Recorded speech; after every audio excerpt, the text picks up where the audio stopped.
hoop dreams. Unfortunately, I gave mine up when I was 10 years old. I decided that it was better if I actually picked up this microphone and talked about the game of basketball instead of playing it in front of it.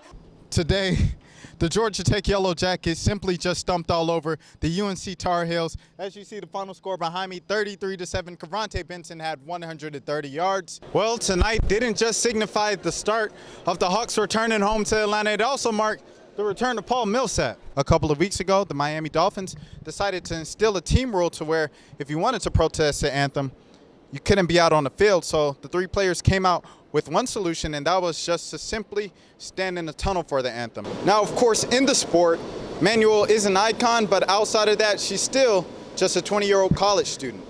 How is spring quarter going for you? Spring quarter is going. If you could give the young guys, the guys that just got drafted last week, 3 tips financially, what would they be? Find out who your friends are. Give the young guys a tough time as you've been on this team longer than they've been alive. No, I mean only one player. You know. Thing that you miss most about the city, what is it? Just the people and relationships. What did you think of Dennis Schroeder's first half performance out there tonight? I mean, he made pretty much every shot he took. Picking up early on, John Wall came to play. As you can see him shake and bake on Torian Prince. Wall had 29 on the night. Dwight Howard trying to get it going with the and one right there. 5 points and 11 rebounds for him in the effort. Kent Bazemore gets it down low for the easy bucket, and it's all Hawks at this point. The biggest lead of the night was 25 points, as you see Schroeder hit the 3, but don't blink because coming up the court behind the back, there's a snake in his boot. Come on, John, you didn't have to do him like that. He's from North Carolina too.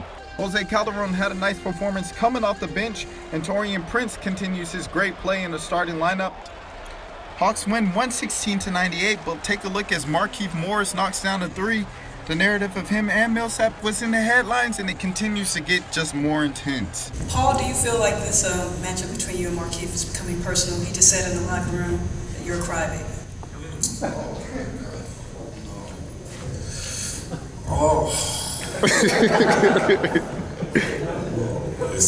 It definitely got personal now. Yes. I mean, I don't care. So what? Take his loss and go back to the hotel. Be ready for the next game. All right. The rivalry between Schroeder and Wall grows as well. Dennis talking about picking you up more from half court, making it hard for you to bring the ball. Did you kind of notice that? If so, what's that battle like between you and him? Nah, that has no effect on me. Him picking me up full court ain't gonna change nothing. I'm still gonna be me. You know what I mean? That's not making me tired. That's not doing anything. I think just him trying to show his team he's playing with a more aggression. But that has nothing to do with me. It's not dictating my game, man. It's not gonna faze me a bit. Washington still leads the series 2-1. Game 4 is on April 24th at 8 p.m. For Rolling Out, I'm Rashad Milligan.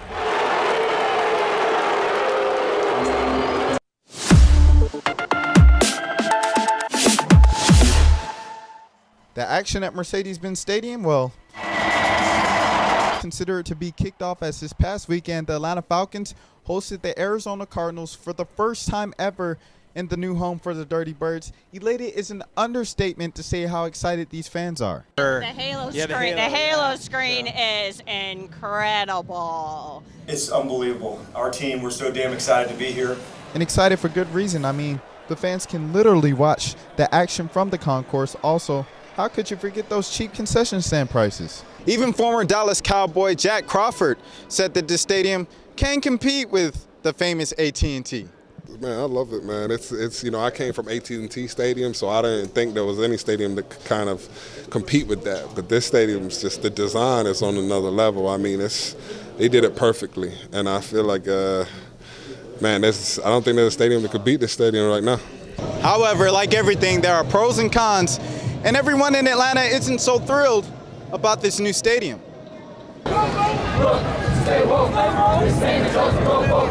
Some students from the AUC marched to the front of Mercedes-Benz to voice a number of issues, including the concern of displacement in the area. See, Friendship Baptist and Mount Vernon Baptist are 2 of Atlanta's oldest churches, and they had to be bought out by millions to build a Mercedes-Benz. With a history of big cities and the arrival of stadiums not holding its promises to help the surrounding communities, Atlanta mayoral candidate Michael T. Sterling said that it's not only important for stadium owners to remember his promises to help the AUC, but communities like English Ave, Mitchell Street, and Vine City as well.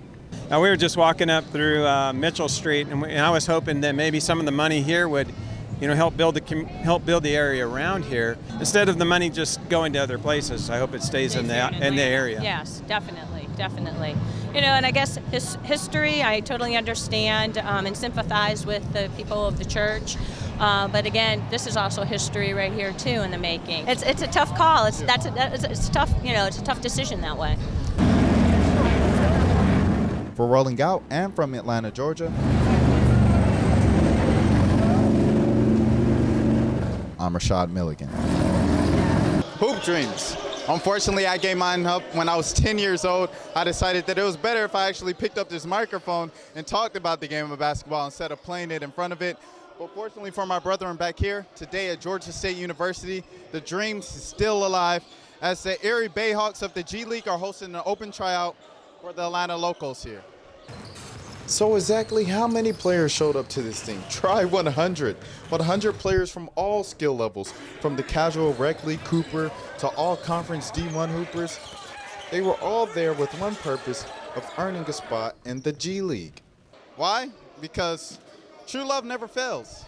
Well, the game is at an all-time high. The NBA game itself, I mean, what's it, 180 countries and 200 languages or something like that, but the game is at an all-time high. But this is indicative of that with, just a G League tryout. See, Erie's in Pennsylvania, where a second set of tryouts will be held for those who made the cut in Atlanta. The Bayhawks are a new team in the G League that's moving to College Park, Georgia in 2019 when things are settled on the south side in Clayco. But for now, GM Malik Rose is talking all of his trash from up north, including to defending champion head coach Jerry Stackhouse. He'd have a big win. Actually, he dominated the league last year. So on one of his few losses, I'd call him up and, hey, what happened tonight, coach? The Bayhawks' first game is on November 3rd against the Grand Rapids Drive. From Georgia State and for Rolling Out, I'm Rashad Milligan.